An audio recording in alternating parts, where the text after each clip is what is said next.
Miyamoto Musashi bowed to no one. He was a masterless warrior in the late 1500s, in other words, Ronin. The great samurai is said to have been in 60 duels undefeated. However, it is assumed that the deaths by his hand in the big battles hasn't been included in these 60 duels. Every fight that he had was to the death. Starting at age 13, he successfully won his first duel. He sought out on a journey to perfect his unique two-sword style. He won all of his duels, never treating the current like the past and always adapting. Miyamoto Musashi's mastery extended beyond just sword fighting. He was an accomplished Buddhist practitioner, philosopher, and writer. He emphasized that becoming the best swordsman entailed becoming proficient in calligraphy, as well as creating poetry and artwork. In the final days of his life, Musashi retired from swordsmanship with an undefeated record. He retreated to a cave called the Reigando, which simply means Spirit Rock Cave. In that cave, he spent the final months of his life meditating and writing his views on the world. While secluded in the cave, he wrote 2 works, the Book of 5 Rings and the Dokudo. He became a legend throughout Japan, transitioning into a monk and then starting to write. It appears that Musashi aimed to preserve the wisdom he had acquired on his journey. His books delve into intricate details of his journey, martial arts, strategy, and philosophical insights that continue to hold relevance today. The Path of Aloneness.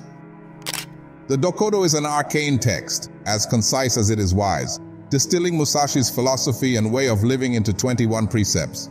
To fully understand Musashi's 21 rules, we need to start with his concept of the way. Although it may seem complicated on the surface, at its heart is simply the path or set of principles that shape a particular thought system or art form. In Japan, you'll see this term used frequently in reference to traditional skills and codes. If you know the way broadly, you will see it in everything. Accept everything just the way it is. In a turbulent world, it can be overwhelming to stay optimistic, but don't lose hope. Instead of spending hours pondering over events outside of your influence, take action and work towards improving yourself and your circumstances. You must choose to take hold of what you can control and let go of what you cannot. You cannot control your circumstances, but you can control your character. You cannot control the actions of others, but you can control the choices you make. You cannot control the outcome, but you can control the process. Do not seek pleasure for its own sake. Do not lose the treasure of yourself for the pleasure of senses. There is a certain amount of honor that can be gained with giving up pleasures for higher pursuits. If we seek pleasure for only the sake of pleasure, you may have instant gratification, but you will never get sustained pleasure. Life is about the journey, not the destination. The point is that often while chasing something, we forget about other things along the way. Enjoy the moment and get pleasure in the process, not chase pleasure at all costs. Do not, under any circumstances, depend on a partial feeling. You must be sure of where you put your foot before you step. The meaning here is not to get confused, to keep your head clear, and only act when you're certain. There are thousands of things going in our heart and mind that tells us what to do. Don't get confused with these temporary feelings, rather stay quiet and wait till clarity comes. Control your emotions or be consumed by them. Think lightly of yourself and deeply of the world. Wisdom comes with humility. It's impossible to learn from others when all we hear is our own voice. Living with a narrow focus means missing out on important details in life that can give context to our actions and deep meaning to everyday experiences. But an open mind opens doors to discovery. Being aware of what's happening beyond ourselves broadens horizons and allows for learning opportunities at every turn. Be detached from desire your whole life long. It's natural to want more out of life, better job, bigger house, more money. The list goes on and on. However, constantly pursuing these things can be draining and unfulfilling if not balanced with gratitude and contentment in the present moment. Goal setting is admirable, but it should not consume us entirely. We must remember what truly matters beyond achievements alone. Rather than comparing ourselves with others' achievements or possessions, which are often superficial indicators of happiness, we should strive for our own unique path. Do not regret what you have done. Being aware of how our actions impact our circumstances is important. However, sometimes we find ourselves wishing we had acted differently in certain situations. It's important not to wallow in self-pity or anger towards ourselves for our past failures. Instead, take responsibility by striving for greater self-awareness. This will enable us to not only reconcile with our shortcomings, but also lead fuller lives, being the truest versions of ourselves possible. Never be jealous. A feeling that breeds negativity all around us while simultaneously eroding any trust that once existed between ourselves and others. Impeding personal growth, too, is another way that jealousy can hold us back from truly living life the way we want to live it. By choosing not to be ruled by this senseless emotion, we are better able to focus on our own accomplishments while building healthier connections that not only foster trust, but are also rooted in respect. Never let yourself be saddened by a separation. The ebb and flow of life brings with it a steady stream of people who touch our lives in various ways, some entering and exiting like swift breezes while others leaving deep footprints etched in our hearts forevermore. But what's most important isn't whether they're close at hand or distant. Rather, it's how we cherish their memory and carry on their legacy through our own actions. For when we keep those special individuals close within us, no matter where life may take us, their influence remains unwaveringly present. Resentment and complaint are appropriate neither for oneself nor others. Why spend precious moments grumbling about things beyond your control when you can direct that same effort towards improving yourself or benefiting others? Complaining and fussing over worldly matters won't make time go any faster. Maturity is when you stop complaining and making excuses in your life. You realize everything that happens in life is a result of the previous choice you've made and start making new choices to change your life. Do not let yourself be guided by the feeling of lust or love. It's important to treat ourselves with respect. While love can be unpredictable, it's crucial to avoid doing anything for someone that you wouldn't do for yourself. Lust is a dangerous emotion, and many men have sacrificed everything and been ruined by it. Love is a pure emotion, but a man can be blinded by it. You must maintain awareness, find your purpose, love it with more emotion than you've experienced for anyone. The more you love yourself, your path, and your destiny, the more the path rewards you. In all things, have no preferences.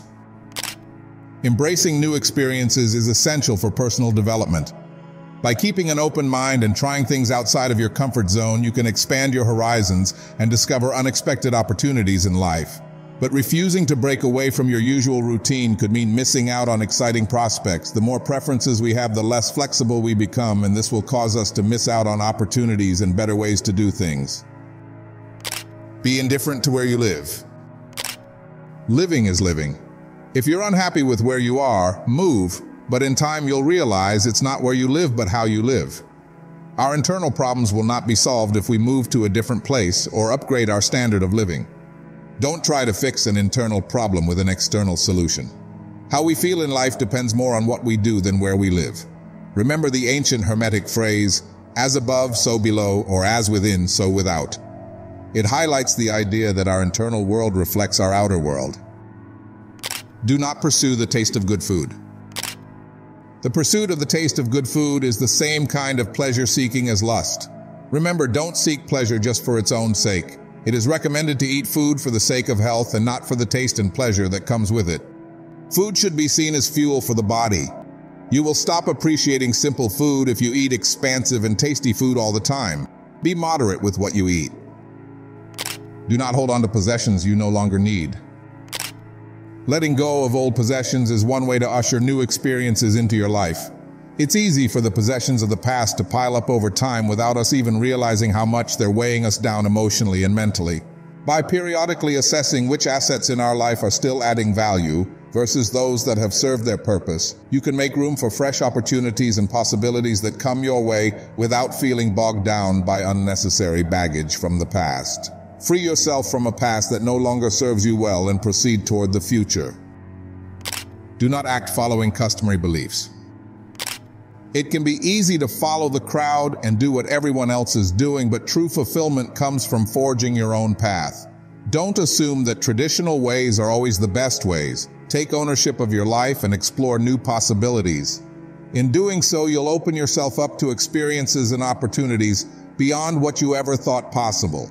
It's up to you to use your faculties and determine the best course of action. Don't let it be determined by popular opinion. Do not collect weapons or practice with weapons beyond what is useful. Focus on and master only the things that matter to you.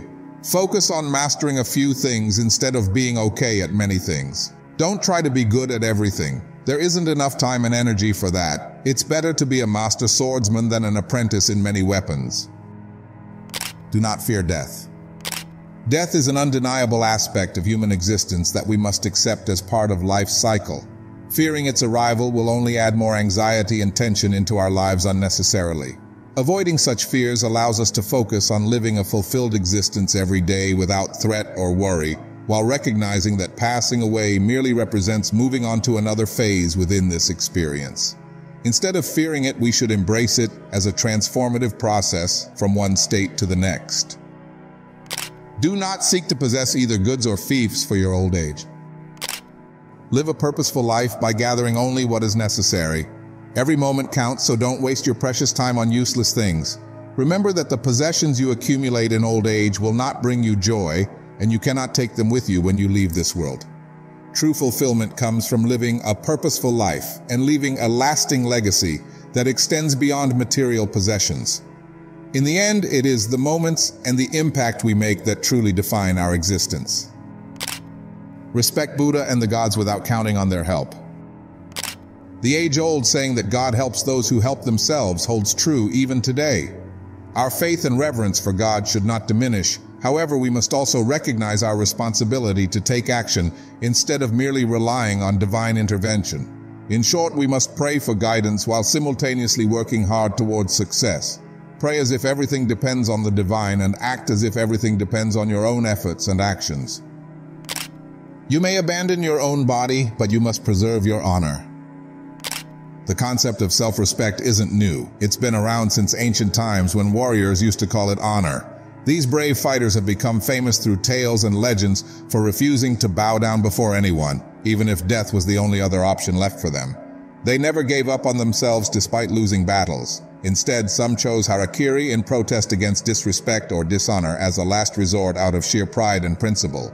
Don't do anything you can't live with for the rest of your life. Your actions make you. Never stray from the way. To live a fulfilling life, it's essential to remain true to oneself no matter what road one takes. Establishing a set of core values and principles is paramount in this pursuit. Certain lines must never be crossed, while some actions are simply not worth entertaining. To be true to yourself, to look straight into your own eyes reflected in the mirror and be loyal to the person you see, is to be bold indeed. The Book of the Five Rings. The 5 books of the Way of Strategy are briefly outlined: ground, water, fire, wind, and void. These books cover different aspects of strategy, including understanding the smallest and biggest things, adapting like water, fighting fiercely like fire, learning from other traditions, and appreciating the limitless nature of the way. This is the way for men who want to learn my strategy. Do not think dishonestly. The way is in training. Become acquainted with every art. Know the ways of all professions. Distinguish between gain and loss in worldly matters. Develop intuitive judgment and understanding for everything. Perceive those things which cannot be seen. Pay attention even to trifles. Do nothing which is of no use. The Ground Book. The Ground Book discusses the concept of strategy in the context of warfare and various other disciplines. It emphasizes the importance of understanding and practicing the way of strategy. Working with different ways such as the way of salvation, the way of learning, the way of healing, and the way of various arts and skills. The warrior's way is described as the twofold way of pen and sword, and that the warrior should have a taste for both ways. The warrior's way involves resolute acceptance of death and the study of strategy to overcome opponents. Strategy is not limited to sword fencing, but is a beneficial practice encompassing various aspects of life. The book also draws analogies between strategy and carpentry, emphasizing the importance of planning, skill, and adaptability. The Ground Book explains the significance of carrying 2 swords, the long sword and the companion sword. It suggests that using both swords provides advantages and flexibility in combat situations. The importance of training and mastering the use of weapons is emphasized. Overall, the text underscores the importance of continuous learning and mastery of weapons in the pursuit of the way. The Water Book. The Water Book explains the principles of strategy based on the concept of water. It emphasizes the importance of intuitive understanding rather than detailed explanations. The book discusses various aspects of strategy, including spiritual bearing, stance, gaze, grip, footwork, and 5 different approaches to combat. It also teaches the importance of timing, hitting the enemy effectively, and various cutting techniques. The overall philosophy of the book is to achieve victory by understanding and mastering the principles of water. Be like water making its way through cracks. Do not be assertive, but adjust to the object, and you shall find a way around or through it. If nothing within you stays rigid, outward things will disclose themselves. Empty your mind, be formless, shapeless, like water. If you put water into a cup, it becomes the cup. You put water into a bottle, and it becomes the bottle. You put it in a teapot, it becomes the teapot. Now water can flow or it can crash. Be water, my friend. The Fire Book. The Fire Book describes fighting as fire and emphasizes the importance of strategy. It criticizes those who focus only on small techniques and highlights the need for training in various forms of combat. It emphasizes the value of understanding the enemy's strategy, strength, and resources to defeat them. It suggests that one can become a master of strategy by training alone with a sword. Examining the environment and using advantageous positions in battle is also highlighted. The text introduces 3 methods to forestall the enemy: attacking before the enemy, waiting for the enemy's attack and countering it, and attacking simultaneously with the enemy. It emphasizes the need to take the lead and understand the enemy's intentions to achieve victory. Specific strategies are discussed, including knowing the enemy's disposition in battle, treading down the enemy's attack, recognizing when the enemy is about to collapse, and thinking from the enemy's perspective. Adapting and changing techniques to overcome the enemy is important. The Wind Book. The Wind Book discusses various traditions and schools of strategy and approaches in order to grasp the essence of Musashi's school. Musashi criticizes schools that rely on specific techniques or weapons, such as extra-long swords, as they fail to appreciate the true principles of strategy. He argues that relying solely on strength or dexterity is not enough to win, and that the way of strategy requires a deeper understanding. Musashi also critiques schools that place too much emphasis on attitudes, defensive postures, or fixating on specific body parts during combat. He advocates for a more fluid and adaptable approach where the spirit is focused on attacking the enemy and exploiting their weaknesses. Musashi explains the importance of footwork, urging practitioners to maintain control over their movements and adjust their speed according to the situation. He also cautions against valuing speed over rhythm and stresses the need for deliberate and precise actions. Overall, the Wind Book provides insights into different schools of strategy while promoting a holistic and adaptable approach that values wisdom, adaptability, and a deep understanding of the art of combat. The Void Book. The Book of the Void begins by explaining that the spirit of the void is a state of nothingness beyond human knowledge. The void represents emptiness or non-existence. Musashi suggests that by understanding things that exist, you can know that which does not exist. Musashi states that in the void, there is virtue and the absence of evil. They assert that wisdom, principle, and the way exist within the void, while the spirit represents nothingness. Overall, the Book of the Void explores the concept of the void as a state of nothingness. It focuses on the need for discipline, practice, and clarity of mind to achieve a true understanding of the void and its significance in life. Miyamoto Musashi, the enigmatic master of the sword, embodied a relentless pursuit of excellence that transcended the boundaries of his time. With each stroke of his blade, he carved his name into the annals of history, leaving behind a legacy of wisdom and indomitable spirit. Musashi's extraordinary journey serves as a testament to the boundless potential of the human spirit and the power of unwavering determination.